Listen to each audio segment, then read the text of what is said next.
What's up and good afternoon, guys. Welcome back to another video. Been a minute since we've been filming in the shop, but we got a couple of things going on here. Number one, we've got a SEMA build that Zach is building. We got a bunch of parts and all kinds of stuff laid out here. We've got Chris's truck in here because he is hiding it from the elements. If you guys haven't seen, Chris's truck is actually for sale. If anybody's interested, I think he's asking like $43,000, $45,000. If any of you guys want this truck, come swoop it up. Super low miles. I think he's got like 30,000 miles on this thing. Everything color matched, lift kit, wheels, tires, Dirt King rear bumper, all kinds of cool stuff. However, it's gonna have to get out of the way for this video because we're going to be finally building, and this is like finalize the fencing off of the house project at the ranch. I'm gonna be building my rolling slash sliding, depending on what you want to call it in the industry, gate. That is gonna be the main entrance gate that you come into to the actual house portion of the property. So first things first, let's head over to JC Metal Supply and get some metal because, well, can't build anything out of metal if we ain't got metal. All right, we have arrived at JC Metal Supply. This rain is really putting a damper on our style. I'm building a gate for my house. Yeah. I feel like this is the place. Is this the place? We got everything you need. I need some rollers. Everything you need. I need some upper rollers, some lower rollers. Nah, we're heavy duty. Everything heavy. I want this big guy right here. Yeah, chrome plated wheels. Oh yeah, look at that. That's fancy. Are you going to galvanize for your steel or no? It's gonna get powder coated. Powder coated? Yeah. All right, so I don't really have the full design like played out in my head. I think we got an idea of what we want to do, but obviously if we're building a rolling gate or a sliding gate, you need track. And what a lot of guys do is they'll take 1 inch angle, which is this right here. 1.25 inches. Or sorry, there you go, 1 inch. And then they'll take flat bar and they'll just cut little tabs, weld them on, drill a hole, and that's how you anchor it to the concrete. Well, Christian was like, oh, they make track just for that.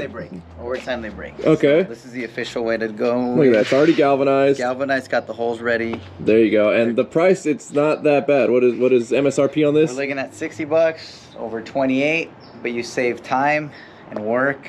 Yeah. And the hassle of it breaking. So, I don't know. This is pretty nice. I like having this much flat surface too to sit on the concrete when we go to pour our... It's a perfect size for the slide gate. I think we're going with the official track now that I've seen this. All right, so we'll need 2 of these. Okay. We need at least 40 feet, right? Yeah. We got to be able to open it up 20. And then we can go with the frame now. All right. It's at 2x2. 2x2. Ooh. It's up to you if you want to go 16 gauge or 14. I don't think you need 14, but it's up to you. Oh, we're 20 feet. You don't think anything's weird's gonna happen, or you're the expert, man? I'm just pretending to be a welder. 14? Go 14. All right. So we have the 14 gauge here. No, I was looking at these. These kind of look cool. That's 3x1. I kind of like that. What if I did 3x1 slats going across? Frame or for inside? Just inside, yeah. On a shorter one, I would think it's 2x1 is better. Okay. I just don't want to have to put a million of them. But you know, it's up to you. I'm just trying to decide on my spacing on what I want to do because I don't want like 75 of these little things I got to weld in. Well, here, let's just watch this. Watch this. This will give us an idea. Okay. Here, you hold that. You be the cameraman. Let me see if I can. Oh, we're not gonna get that bottom.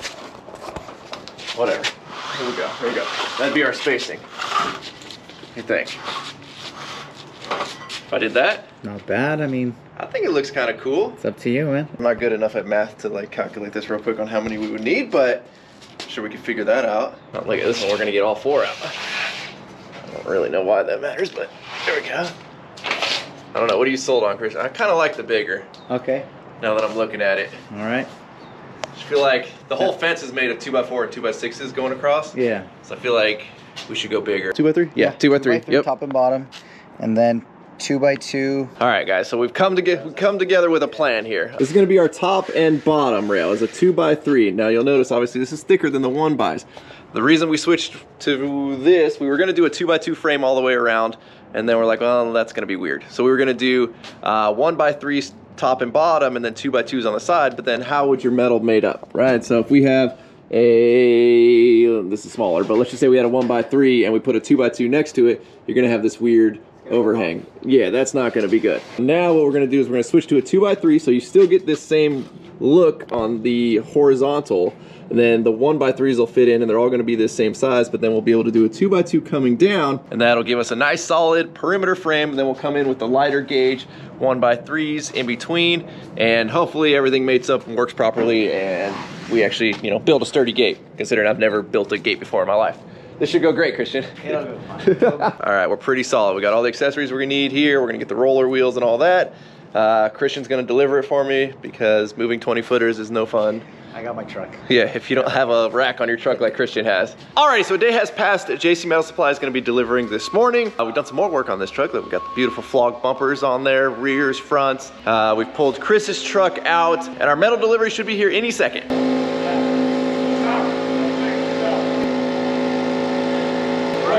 Right on the side right here. Yeah. Going. All right, right there. Right here? Yep.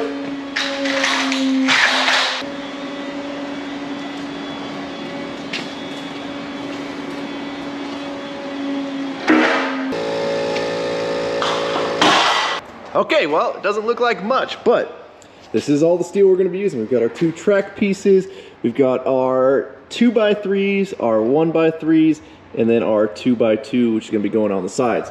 My plan is to make this thing 20 feet long, which is essentially what these are. They should be all 20-foot sticks from the factory.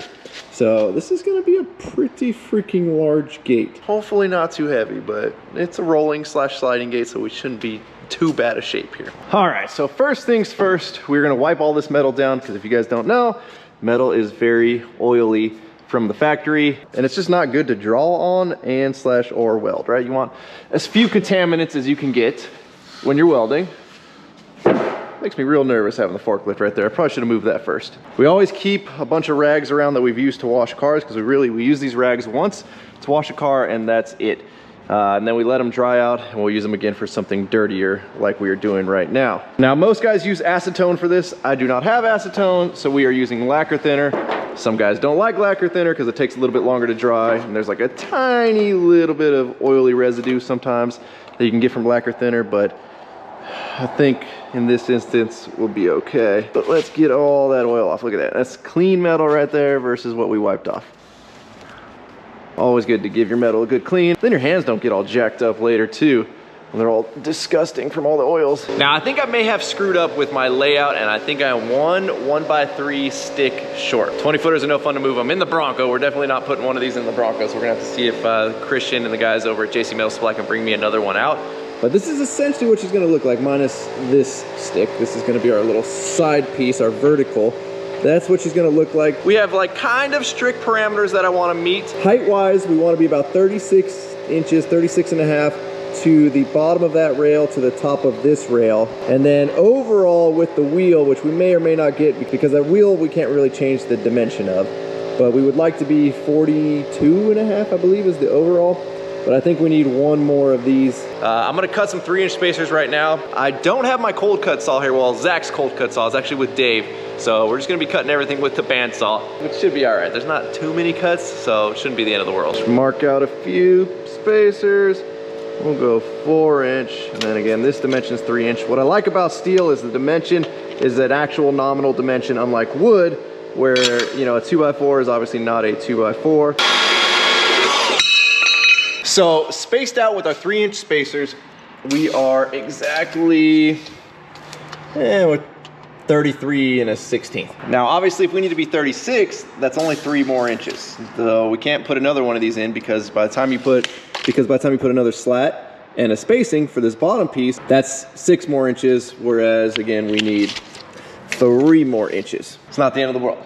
I think what I actually calced out in my head when we were doing this at JC Metal Supply, just like scratching it on a piece of paper, was that we could make these gaps a little bit bigger. So instead of a 3-inch gap, I think if we make these a 3.5-inch gap, we'll be good to go. One of the reasons I'm not making this look exactly like the fence where we do a 2x4 and a 2x6 is because now this thing needs to match up perfectly or it's gonna look goofy. And since I'm not building it on site, I could build it in the shop and hope it works out once we get on site, which my luck doesn't really work like that. So I opted to make it look completely different.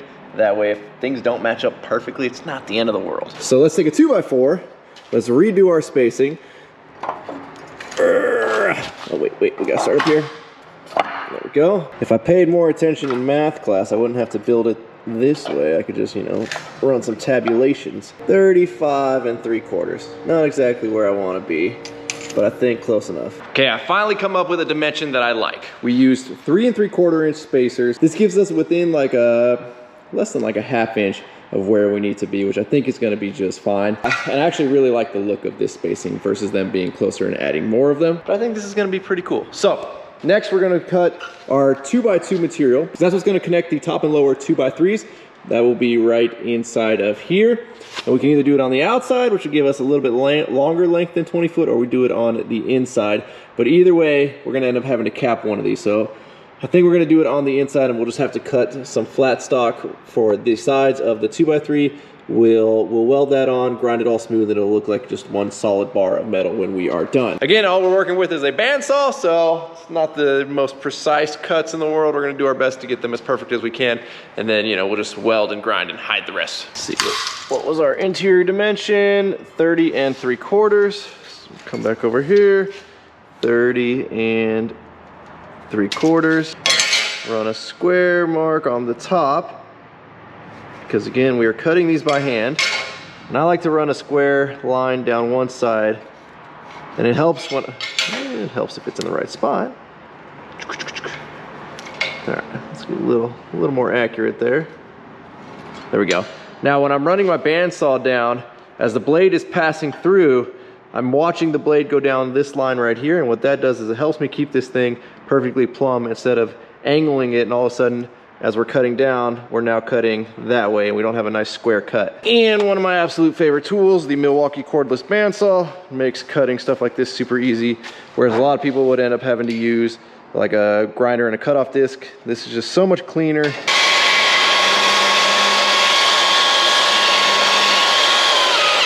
Watch your toes.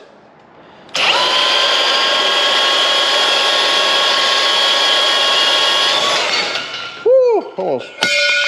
Look at that. Let's see how we did. Put a square on it. Ooh, that's pretty dang good, guys. Hopefully you can see that good on the GoPro. One of the other tools I really like is the Milwaukee right angle grinder, or die grinder, whatever you want to call it. Obviously you want to always clean up your metal. This is just lighter, quicker, easier to one hand than a full-size grinder. Alrighty, this piece goes like so. Let's see if we can scooch all this down.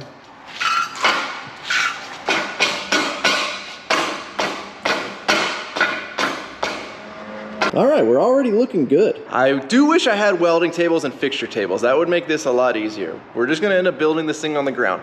It's probably not gonna stay perfectly square. It's probably gonna have a bow or two in it because we're building it on a cold concrete ground that's already not perfectly flat. But without a welding table, without fixture tables, without a bunch of plywood or running some steel across sawhorses to clamp everything to, it's just the risk I'm gonna run. But I think that looks pretty cool right there. I don't hate that at all. I went ahead and changed my mind. Instead of trying to build this on the ground where I can't really clamp it down, we're gonna build it up on some sawhorses, which right now we're up on 2 horses, which means we have a big bow in the middle, because obviously this steel is significantly heavy, and it's not rigid enough to span 20 feet without having a bow. So I need to get at least 1 more, if not 2 more sawhorses before I go any further. The crappy thing is, we're in the Bronco. I mean, I guess I could probably no, I thought I saw another sawhorse in the shop. I got excited for a second. I could probably squeeze them into the Bronco. You know, y'all, sometimes my brain just don't work. I'm over here complaining about being in the Bronco, not having a truck to haul material, but then I got to pull the truck back in the shop, and I'm like, wait, I'm just gonna take that truck and go get my sawhorses, because I really don't want to pull that thing apart and then have to re-square it up tomorrow. I'd rather at least just get the frame perimeter welded up. That way we can move that as one solid piece that'll stay square. We'll lean it up against the wall, and then we're not having to redo this tomorrow. So sorry, Chris, if you're watching this, but we're borrowing your truck. This is my storage fee. I'm gonna use it as a shop truck for today. This truck is super clean though, if any of you guys are interested. Look at this, freaking practically brand new. What do we got on here? We've got 34,000 miles on it. Well, we made it back, and here is what $75 in sawhorses looks like. 2 sawhorses, $75. The world's gone crazy. Now that we've gotten rid of the center sag, we are checking for square. We need to be 20 foot, 2 3/4 shy. Or if we're going in inches, 242 3/4 shy. One of the things I went ahead and did is, you can see I held this piece out just a little bit. I'm actually gonna tap this one out a little bit more. That way when we go to plate this, we end up flush, because I'm gonna use the same wall thickness material to plate this. If I put this directly on the edge and line them up right now, when we add on the end piece, this piece is gonna bulge out and you're always gonna see that. And no amount of grinding is gonna make that disappear without completely just erasing it. We'll get the Miller welder fired up. I love this freaking welder. This thing is so sick. Just really makes life easy. We're gonna call this 1/8 inch material. It's really 14 gauge, but all right, we'll go 14 gauge. Let's just keep it simple. You literally just dial in your material thickness, what wire you're using, and it does the math for you. And you can adjust it. If you're a much more pro than I am and you have a better idea of what you need, you can adjust the voltage, you can adjust the wire feed speed. For the most part, I just leave it where it's at because, well, the machine's probably smarter than I am when it comes to welding. So we're gonna get this welded up just enough to be able to move it, and hopefully nothing gets out of square. Again, we're not in ideal conditions for keeping things flat and square. We tried our best and we're just gonna go for it. Whatever it ends up looking like, it ends up looking like. It has been a long time since I've welded anything, so it's gonna take me a second to get it back. These top welds are gonna get ground down flush. These inside welds you're gonna see forever, so we'll probably, I don't know, well, I guess we gotta tack it up. We'll practice on the top.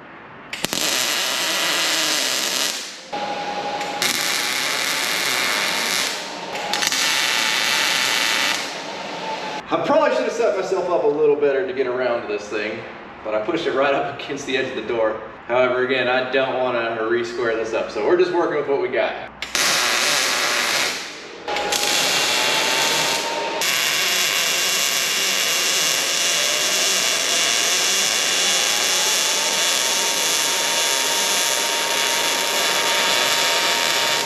Not bad for not welding for a long time. Not too bad, guys. Not too bad of a weld there. I gotta say, buy a quality welder and try welding. If you guys have never done it, having the ability to stick metal together, it just opens the doors of cool things you can build. I spend a decent amount of money to get a good welder, and that, to me, I feel like that makes the difference between my welds looking halfway decent. A really good welder can weld with any welder and make it look good.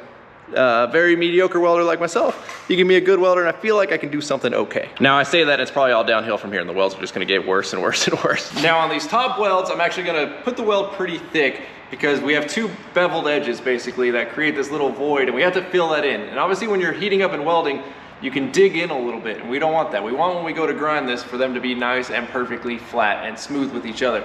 So I'm gonna build it up a little bit thick. We're not gonna do it again until tomorrow. This is just to get this frame solid enough to be able to stand up, move over there and not have to re-square up. And hopefully it stays square when we move it. Otherwise that's gonna suck.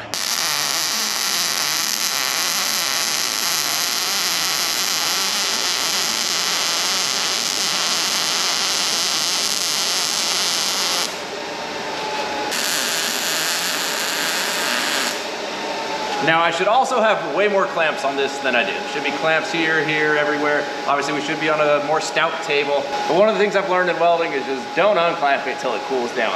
If you unclamp it now while it's hot, as it cools, it's gonna wanna go certain ways. Again, I should have way more clamps and we'd be better off. But since we're working on a slim clamp budget, we're gonna wait as long as we can before we pull these off. Now we're gonna see if I can flip this thing over because I feel more comfortable moving it all around if we at least welded, you know, both sides of it. Slide over.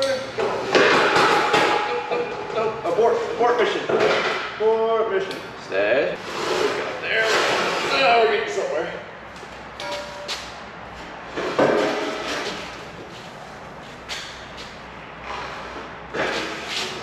Oh, it's gonna be really bad if this falls.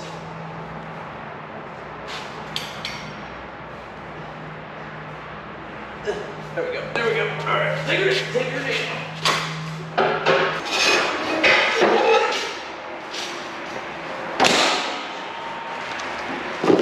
Okay, so far the gate isn't too heavy. I was able to pick that up myself. We've got a stash over there. We got Chris's truck back in.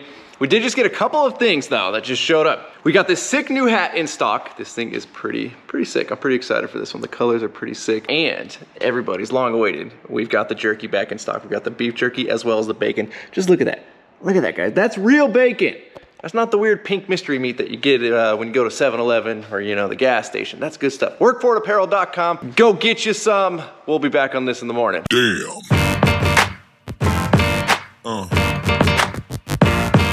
Yeah. Yeah.